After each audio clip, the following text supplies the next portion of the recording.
본방송 끝나면 찾아오는 상클 2교시 정지우 작가님과 글쓰기에 대한 고민 또 프로 엔잡러의 삶에 대한 마냥 화려하지만 않을 것 같아요. 네. 속내까지 들어보겠습니다. 그리고 오늘 제가 갖고 있는 이 형광펜과 똑같은 색깔의 옷을 입은 이두성 기자도 함께합니다. 안녕하세요. 안녕하세요. 이두성 기자도 글 쓰는 거 좋아해요? 아니요, 안 좋아하는데요. 그래도 기본적으로 글을 많이 썼잖아요. 맞아, 왜냐면 기자 기자잖아요, 생활하면서. 기자. 네, 쓸 수밖에 없었죠. 네. 네. 그래도 주변 가까운 분이 글을 쓰시고. 시키는 것도 열심히 하기 때문에. 네. 가끔 SNS에 이런저런 글을 올리긴 하는데 네. 부끄러워가지고 비공개로 늘 올리고 그래요? 있습니다. 절대 아마- 영원히 비공개해 주시면 감사하겠습니다. 맞아. 네. 아마 그러니까 사실 평소에 그러니까 직업적으로 뭔가 글을 많이 써야 되는 게 아닌 이상은 맞아요. 이렇게 작가님처럼 일상에서 글을 쓰는 거를 습관화하신 분들이 많지는 않을 것 같아요. 맞습니다. 그래서 혹시 궁금한 게 있으시거나 또 해보고 싶은데 엄두가 안 난다 하시는 분들 오늘 질문 댓글 많이 남겨주시면 네. 저희가 바로 작가님께 여쭤보고 답변을 들어보겠습니다. 네. 작가님이 상당히 동안이신데 실제로 나이가 엄청 많지는 않으세요. 근데 뭐 인터넷 찾으면 나오니까 그거는 이제 찾아보시면 돼요. 30대 중반 이제 되셨는데 책을 굉장히 일찍 내셨더라고요. 제가 찾아보니까 2013년 정도부터 진짜요? 아니 엄청 많이 내셨어요. 엄청 많이 내셨어요. 너무 많아요 책이. 그거는 네. 글쓰기를 너무 좋아해서 아니면은 조금 뭐 경제적인 그러니까 돈을 벌겠다 글로 이것도 뭐 무시할 수 없는 거니까요. 그런 것 아니면은 뭐 나는 책을 많이 내고 싶은 그런 어떤 보여주고 싶었다 책으로 어떤 좀 동기가 있었어요? 되게 좀 복합적인 이유가 다 있었는데요. 네네. 말씀하신 것처럼 이제 제가 20대 한 중반 26살에 이제 처음 책을 냈는데 그때 이제 대학생 때였거든요. 네. 대학생 때부터 제가 책을 냈던 이유는 이 대학생 때부터 책을 내서 좀 이렇게 열심히 작가로 자리를 잡지 않으면 갑자기 대학을 졸업하게 되면 작가로서 살아가는 것이 굉장히 좀 불안하게 느껴지는 거죠. 그러니까 보통 다들 이제 그 나이 때쯤 되면 막 취업 준비 열심히 해서 대학 졸업하게 되면 취업하잖아요. 네. 네. 그런 것처럼 저도 대학 졸업하기 전에 책을 좀 써놔야 그 이후에 좀 작가로 활동하는 기반이 생기지 않을까 이제 좀 그런 초조함도 있었던 것 같아요 한편으로는. 그러니까 네. 그냥 예를 들어 기업에 취업하고 싶은 사람이 미리 뭐 취업 뭐 이런 그렇죠. 준비를 토익 하듯이 준비하고. 그게 일종의 취업 준비였던 거네요. 인생 준비였던 거네요. 그렇죠. 인생 준비 어허. 어떤 관점에서 글도 쓰기도 했었고 네. 대단하시다. 뭐 그 외에도 여러 가지 이유가 있었죠. 당시에 뭐 제가 청춘이었는데 막 그때 한창 청춘에 대한 이야기들이 막 사회적으로 넘쳐날 때였어요. 네. 뭐 아프니까 청춘이다, 뭐 88만 원 세대, 예. 또 온 세상이 청춘에 대해 이야기하던 그런 시대였거든요. 네. 2013년대가. 근데 이제 제가 막상 그 청춘에 대한 책들을 막 읽어보니까 뭔가 내가 보낸 청춘이랑 좀 다른 거예요. 물론 뭐 와닿는 것도 되게 많지만 예. 나는 그러면 내가 청춘인데 기성세대들이 이렇게 청춘에 대해 쓰고 있지만 내가 한번 나의 청춘에 대해 써보자라고 이제 처음 책을 썼던 게 이제 청춘 인문학. 이제 그때부터 책을 막 쓰기 시작했어요. 지금 우석훈, 김난도 두 저자 저격하신 알겠습니다. 네. 알겠습니다. 우석훈 선생님 되게 제가 존경하십니다. 예, 알겠습니다.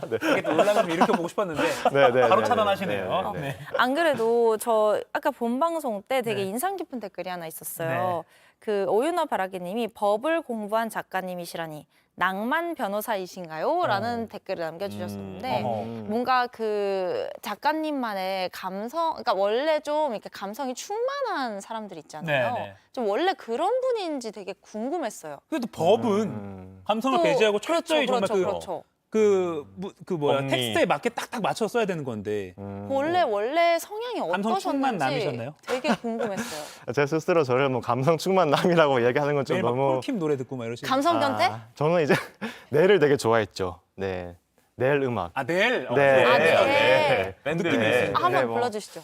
아직도 네네, 네. 잘 부르시네요. 네. 근데 이제 아무튼 이제 어떤 뭐 감성적인 글을 제가 뭐 그래서 꾸준히 써왔다기보다는 네. 사실 뭐 글쓰기는 다양하게 해왔던 것 같아요. 좀 뭐 논리적인 글도 쓰기도 하고 좀 비판적인 글도 쓰고 뭐 감성적인 글도 쓰고 글은 다양하게 썼었고 이제 뭐 법적인 글을 쓰는 것도 어떻게 보면 이제 하나 추가된 뭐 그런 글쓰기 하나 추가된 영역이라는 생각이 좀 드는 것 같습니다. 근데 전공이 문학이랑 철학 네, 하셨다면서 맞습니다. 갑자기 왜 변호사를 하게 됐다고 생각하시면 왜 그 변호사가 돼야겠다라고 생각하시면 왜냐면 또 이두성 기자가 네. 대한 변호사협회가 선정한 네. 아, 맞아요. 법조 전문 기자 상을 또 받았어요. 받았어요. 정말요? 이게 좀 지금 형광펜 옷 입고 있지만 한때 네. 또 서초동을 날렸던 또 기자였기 때문에 영광입니다. 아니 너무 옛날에 네. 네. 사실 저는 이제 원래 한 청소년기 때부터 꿈은 소설가가 되는 게 제 꿈이었어요. 누구나 다 그 시기절에 꿈 하나씩 가지고 있잖아요. 네. 근데 이제 그때 꿈은 특히 뭐 요즘으로 치면 웹소설, 약간 판타지 소설 쓰는 작가 되는 거. 그때 네. 막 이영도 막 이런 작가들이 우리 시대 약간 우상이었기 때문에 그런 꿈을 가지고 있어서 이제 문학이나 이제 이런 쪽으로 전공을 하게 됐었고 그리고 이제 뭐 소설가로서 뭐 글을 쓰다가 사실 근데 작가로서 이제 계속 살아가면서 느꼈던 게 아, 내가 평생 글만 쓰면서 작가로 살아가서 뭐 생계를 해결하고 할 수도 있겠지만 그것만으로 뭔가 좀 인생이 아깝다라는 생각이 한 30대 한 초중반쯤에 들더라고요. 왜냐하면 내가 만약에 인생에서 뭔가 조금 다른 직업 혹은 조금 더 현실적으로 뭔가 이해도를 높여보고 할 수 있는 기회가 있다면 네. 한 30대 초반이 아마 아주 결정적인 시기가 아닐까? 이런 생각 되게 많이 했었어요. 네. 그때 뭐 누구나 이제 그때 좀 방황도 많이 하고 그래서 막 언론사 기자 시험도 막 쳐보고 방송국 PD 시험도 쳐보고 로스쿨 준비도 해보고 막 여러 가지 고민을 막 하다가 네네. 이제 마침 또 로스쿨에 제 여동생이 있었는데 아, 여동생이 추천. 오빠는 로스쿨로 와야 된다 이런 얘기를 되게 많이 했었어요. 오, 네, 좋은 동생. 뭐 맨날 글 쓰고 하는 거니까. 네. 그래서 또 여동생의 또 그런 추천도 있었고 네. 뭐 당시 여러 가지 것들을 고려해서 이제 로스쿨로 가게 됐었죠. 그 지금 여동생과 연을 끊으셨다고. 농담이. 아니 그래서 그 저작권법 최근에 내신 책 아, 있잖아요. 네네, 네. 그건 여동생이랑 같이 쓰셨대요. 맞습니다. 아, 그 네. 공저자분이 여동생이세요? 네, 그 이제는 알아야 할 저작권법이라고 맞아요. 불과 3일 날 며칠 전에 했는데 뒤에 안 나오나? 아, 네, 카피라이트로. 네. 여동생이랑 같이 쓴 책입니다. 아, 맞아요. 그 토크도 하신다고. 그렇죠. 예. 아니, 7월 동생이랑 22일인가? 같이 네. 말도 섞기 싫은데. 지금. 철저히 이렇게 했죠. 이메일로. 자, 원고 여기까지 보내. 음. 딱 이메일로만 소통하시고 오. 웃으면서 북토크에 등장하시고. 아 모든 남매들이 다 그렇진 않아요. 동생이랑 어떻게 그런 너무 좋은 추억이다. 인생 되게 그냥 뭐 좋죠. 책을 결과물 어떻다 떠나서 여동생과 와 책을 냈다는 건 진짜 좋은 그러니까요. 추억이네요. 그런 것 같아요. 네. 부모님이 얼마나 좋아하실까. 그러니까. 근데 이제 계속해서 지금 저희가 여쭌 게 네. 변호사로서 오늘 그 아까 본 방송 때 이제 작가로서 이제 초대를 드린 거지만 뭐 육아도 하시고 그리고 뭐 강연도 많이 하시고 그다음에 문화평론가로 방송에서는 소개되기도 하시고 그럼 하루 일과가 그러니까 어떤 가장 바쁠 때 그러니까 가장 뭐 다이나믹하게 여러 가지 역할을 수행할 때는 어떻게 돼요? 일과가 어떻게 되세요? 근데 사실 많은 분들이 이제 좀 너무 인생이 복잡한 거 아니냐 그러게요. 이렇게 궁금해하시기도 하시는데 사실 제가 느낄 때 제 인생은 굉장히 심플해요. 그냥 아침에 일어나서 매일 정말 하루도 빠짐없이 그냥 아이 밥 먹이고 유치원 가방 싸서 유치원 보낸 다음에 네. 출근을 해요. 그리고 딱 저녁까지 일을 하고 집에 돌아와서 또 아이랑 밥 먹고 씻기고 재운 다음에 이제 밤부터 좀 제 시간을 갖는 거죠. 아. 밤에 뭐 글을 쓰기도 하고 뭐 아내랑 영화를 보기도 하고 아니면 또 밤에 제가 이렇게 줌이나 이런 걸 통해서 뭐 모임을 열기도 해요. 아, 그래서 주로 이제 밤 시간을 많이 쓰고 그리고 뭐 주말에 가끔씩 뭐 강연이 있으면 가기도 하고 그래서 생각해 보면 인생이 그렇게 생각보다 복잡할 게 그래요. 없이 좀 심플하다 의외로. 네. 근데 아까 말씀하신 낮에 일이라는 거 그 이제 변호사로서의 일을 말씀하시죠. 그렇죠. 그렇죠. 네. 로펌에 재직을 하고 네네네. 계시니까. 지금은 비중은 이제 변호사의 업무가 제일 많이 하루에서는 차지하는 거군요. 그렇죠. 시간적으로는 제일 많이 쓰긴 하죠. 네. 왜냐면 글 쓰는 시간 자체는 사실 밤에 뭐 한 30분 하루에 한 그 정도? 한 30분에서 1시간 길어봐야 그 정도만 쓰기 때문에 네. 근데 사실 변호사 세계를 저는 잘은 모르지만 네. 이제 우영우라던가 이런 법조 드라마가 되게 많았잖아요. 그런데 이렇게 보면 사실 인간적인 공감 능력과 네. 소통 능력이 되게 필요한 직업인 것 같더라고요. 음. 그런 면에서 저는 좀 그렇게 생각을 맞아요. 들었어요. 그런 면에서 그 작가님이 가지고 계신 이런 글에 녹이시는 그 감성들, 그런 소통력 그런 것들이 변호사 업무를 보는데도 좀 도움이 되시지 않을까 싶긴 해요. 맞아. 그 요새 또 판사분들 중에서도 판결문도 약간 문학적으로 좀 더 쉽게 쓰려는 분들 있잖아요. 근데 그런 트렌드에 맞게 변호사님도 쓰실 때 뭐 이렇게 좀 그런 식으로 써주면 더 어떻게 보면 어필되는 네, 부분이 있을 수도 네. 있는 거고 근데 판사님은 또 뭐야? 그렇지만 아무튼 경우에 따라서는 그게 더 그리고 또 이제 대면에서 호소할 때도 그렇죠. 그렇고. 어쨌든 의뢰인을 실제로 얘기하는 그렇게 도움이 된 적이 있나요? 근데 아무래도 이제 뭐 법적인 글쓰기가 물론 다른 글쓰기랑 똑같다고 볼 수는 없겠지만 네. 그 변호사 일은 대부분 변호사들이 하는 말은 글 쓰는 일이다라고 하긴 해요. 거의 하루 종일 하는 일이 글 쓰는 일이니까. 근데 뭐 모든 글쓰기에서 뭐 어떤 그런 문학적인 글쓰기나 이런 것들이 뭐 직접적인 도움이 된다고 보기 힘들겠지만 가령 뭐 형사 재판 이런 데서는 좀 우리가 피고인의 어떤 상황이나 당시 심정이나 이런 것들을 좀 어필을 해야 되는 그런 순간들도 있기 때문에 어. 그런 순간에는 좀 연관성이 있는 것 같기도 하고. 아하. 네. 우리 유튜브 댓글 질문 좀 몇 개 소화를 하겠습니다. 네. 일단은 아까 쭌쭌님이 아직도 제 노래에 대해서 한번 또 댓글 달아주셨고요. 뭐라고 잘한다고요? 그냥 아직도라고 하셨습니다. 예. 아직도 이러고 있냐? 얘 이런 약간 이런 느낌이에요. 그리고 여동생도 멋진 분이네요라고 유한님께서 말씀하셨고 질문은 유한님이 작가님 많은 일을 하시는데 제일 싫어하는 일이 뭔지. 궁금해요. 궁금하다. 제일 싫어하는 일. 여기서 육아라고 말씀하시면 안 되죠. 그거 빼고 말씀하시죠. 네. 아니 육아 포함해서 말씀해. 근데 저는 제가 엄청 제일 싫어한다고 말할 정도의 일은 웬만하면 안 하는 것 같긴 한데요. 오. 근데 뭐 굳이 꼽자면 일 중에서는 사실 뭐 제가 막 엄청 싫어한다라고 할 만한 일은 없는 것 같고 네. 오히려 약간 그 인생에서 우리가 필수적으로 해야 되는 뭐 세금 내는 거, 네, 뭐 어떤 그런 자질구레한 관리 같은 거 있잖아요. 그게 너무 스트레스 받을 때가 있긴 해요. 연말정산. 아, 예, 그런 거. 네, 그런 거. 네, 어떤 생활에 필요한 여러 가지 그런 잡다한 요소들, 또 뭐 보험 갱신해야 돼, 자동차 보험, 뭐 이런 것들 막 고를 것도 엄청 많고, 아. 네, 막 이런 것들이 좀 스트레스를 받죠 아무래도 살아가면서. 비슷한 것 같아요. 그 법조인이 그런 거에 스트레스 되게 잘하고 잘하실 것 같은데 그러게요. 똑같이 스트레스 받는군요. 그럼 음. 반면에 하루 일과 아까 그렇게 많이 있는데 네. 가장 좋은 건 뭐세요? 일단 저는 뭐 이렇게 밤에 혼자가 됐을 때 뭐 책을 읽거나 글을 쓰는 일도 굉장히 좋아하고요. 그리고 뭐 그래도 인생에서 제일 기억 남을 만한 순간들은 거의 다 뭐 아이랑 가족이랑 보낸 시간인 것 같아요.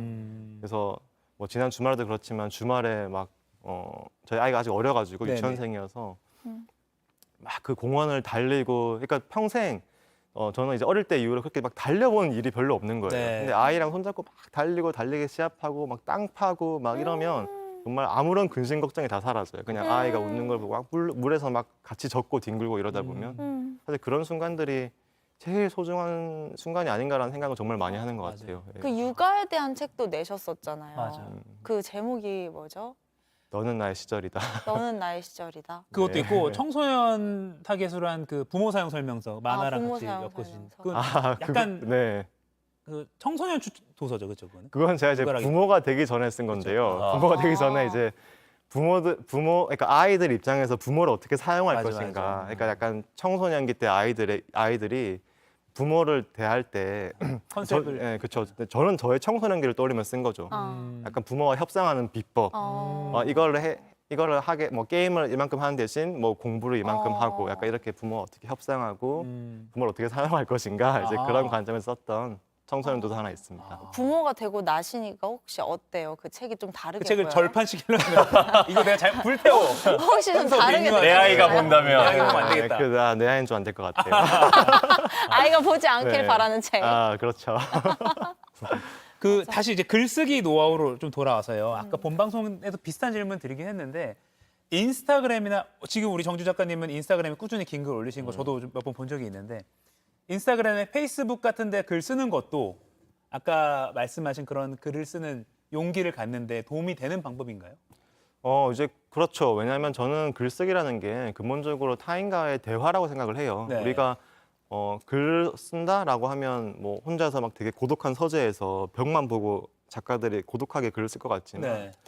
뭐 저는 이제 글쓰기라는 게 항상 그 백지 너머에 있는 어떤 독자들과의 대화라고 느끼거든요. 예. 그래서 저는 이제 항상 글쓰기를 수다 떠는 거에 많이 비유를 하는데 가령 주말에 우리가 친구들 만나가지고 막 수다를 떨면서 온갖 생각을 다 이야기하잖아요. 맞아요. 뭐 사회에 대한 생각, 뭐 결혼에 대한 생각, 요즘 애들은 어떻다 저떻다 이런 얘기를 막 하는데 그거를 어떻게 보면 백지로 그대로 옮겨놓으면 글이 되는 거예요. 그래서 이제 저는 사실 글쓰기라는 것은 거의 대화에 가깝고 그래서 특히 SNS 같은 공간이야말로 대화하는 공간이고 타인들과 이렇게 대화를 하는 방식으로 피드백을 주고받다 보면 아무래도 글 쓰는 데 있어서 좀 영향을 받게 되죠. 저 같은 경우에는 대화는 친구들이나 다른 사람들과 만나서 대화는 잘할 수가 있는데 진짜 대화 좋아하잖아요. 대화는 좋아하는데 저는 완전 그거를 인싸예요. 예. 저는 SNS나 어디 그러니까 직업으로서 쓰는 글은 잘 쓰겠는데 어디 뭐 생각이나 의견을 SNS 때 같은 글을 쓰려고 하면은 전 썼다 지웠다 결국 안 올리거든요. 저도 그래요. 저도 근데 똑같아요. 저 같은 결국 그래서 전 짧은 글밖에 올리지 않는데 길게 쓰면 혹시 내 생각이 잘못 전달될 수도 있을 것 같고 책 잡히고. 네, 사람들이 잘못 이해할 수도 있을 것 같고 이런 걱정들이 들어서 네. 긴 글을 안 쓰게 되는데 이런 사람들은 어떻게 해야 글을 잘 쓸 수 있게 되나요? 일단 첫 번째로 친구가 많으셔서 그럴 수도 있어요. 저 같은 경우 친구가 별로 없거든요. 근데 맞는 것 같아요. 이두성 기자. 네, 만나서 이야기할 친구가 없으면 혼자 글이라도 쓰게 되는 거죠. 그리고 이제 두 번째로는 어떻게 보면 이제 내면에 검열하는 자아가 있는 맞습니다. 거예요. 근데 이런 검열하는 자아는 나의 뭐 사회적 지위라든지 뭐 아까 말씀하신 거 아나운서나 기자가 이런 얘기 해도 되냐 막 비판이 될 수도 있고 소속된 회사도 있고 막 이러다 보니까 그럴 수도 있는데 네. 그럴 때 제일 좋은 건 익명으로 글을 쓰는 거죠. 그래서 막상 보시면 다들 요즘에 익명 게시판에다가 막 집에 가서 또 뭐 맨날 글 쓰고 계시는 분도 있을 수 있어요. 막 맞아. 블라인드에 막 회사 욕하고 막 아무튼 이제 막 하실 수 있는데 그렇게 이제 어쨌든 약간의 이제 익명을 빌려서 사실 저도 정주가 필명이거든요. 네, 그렇게 약간 이제 필명이나 익명을 통해서 자기의 블로그를 만들고 글을 써 나가다 보면 이제는 이제 슬슬 좀 나의 얼굴을 내밀고 글을 써도 되겠구나 이런 시기가 올 수 있죠. 맞아. 아까 본 방송에서 오늘 노란 보거스 같다고 이두성 기자 누가 말씀해 보거스에서 주셨거든요. 세대가 나오는데요? 네, 그래서 보거스라는 필명으로 어때요? 노란 보거스? 누런 보거스? 네. 이렇게 다 공개하고 그러시라고요? 형광펜 소년. 그런 거 다 할 거 아니에요. 잘 고민해 보겠습니다. 네, 아까 이제 오유나 바라기님은 40대인 저희 또래들은 일기나 편지를 학창 시절에 많이 썼거든요. 그렇죠. 요즘 아이들은 글을 잘 쓰지도 않고 책도 안 읽고 긴 글 쓰기를 꺼려해서 줄임말도 많이 쓰니까 네. 어쩌면 글 쓰는 게 어려운 게 당연한 게 아닐까요? 이렇게 써주셨고 또 레인보우님도 형식에 얽매이지 않고 자유로운 일기, 수필, 기행, 자서전을 꾸준히 쓰다 보면 내공이 쌓이게 되겠지요라고 이렇게 해주셨었단 말이에요. 그 연관해서 제가 질문 하나 드릴게요. 여기 지금 여기 댓글도 좀 있어가지고 네네. 비슷한 게 아이들한테 글 쓰는 글 쓰는 근육을 단련시켜주고 싶다라고 한다면 어떤 방법을 좀 추천하십니까? 근데 뭐 우리가 요즘 책이 또 그렇고 네. 뭐 읽기, 쓰기와 친해지기 쉽지 않은 시대잖아요. 네. 너무 볼 것도 많고 너무 할 것도 네. 많고. 예. 근데 이럴 때 제일 중요한 거는 뭐 책도 그렇지만 그냥 아이가 제일 하고 싶은 것부터 하는 게 제일 좋은 것 같아요. 뭐 책도 예를 들어서 뭐 만화책이라든지 뭐 판타지 소설이라든지 정말 아이가 저는 어릴 때 제일 좋아했던 게 뭐 해리포터, 뭐 드래곤 라자 뭐 이런 판타지 소설들이었거든요. 그러니까 이제 어쨌든 책이랑 친해지고 나면 점점 다른 책도 읽고 싶게 되고 네. 글쓰기도 마찬가지인 것 같아요.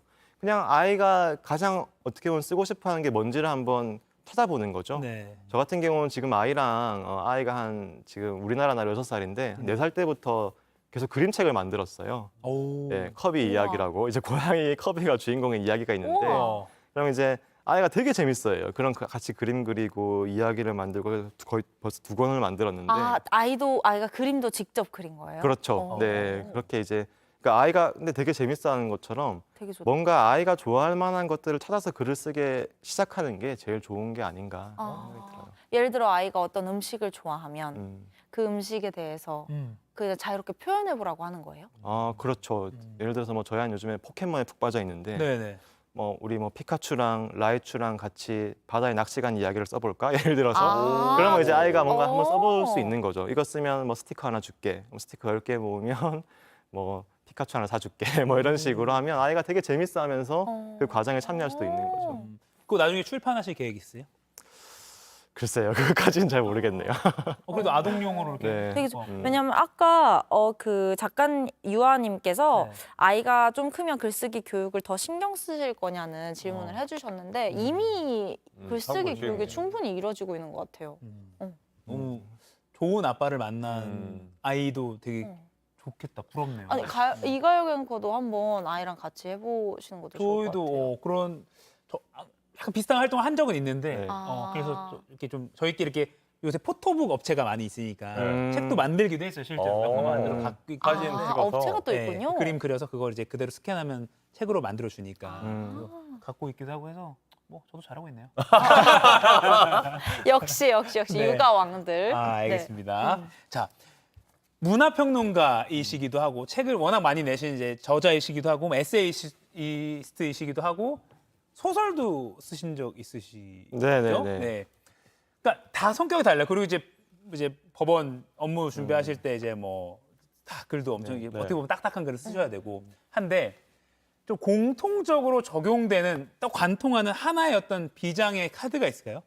제가 생각하기에는 사실 주술호응 이것만 잘해도 성공한 글이라고 생각하고 이런 식으로 약간 되게 명확하지만 사람들이 놓치기 쉬운 것들. 그렇죠. 있죠. 네. 그 글쓰기 저는 모든 글쓰기를 관통하는 되게 핵심적인 하나의 원칙이 있는데 그건 네. 대조라고 생각해요. 대조? 대조. 네. 아. 그래서 우리가 모든 좋은 글 어떻게 보면 세상에 있는 모든 글은 대조로 이루어져 있거든요.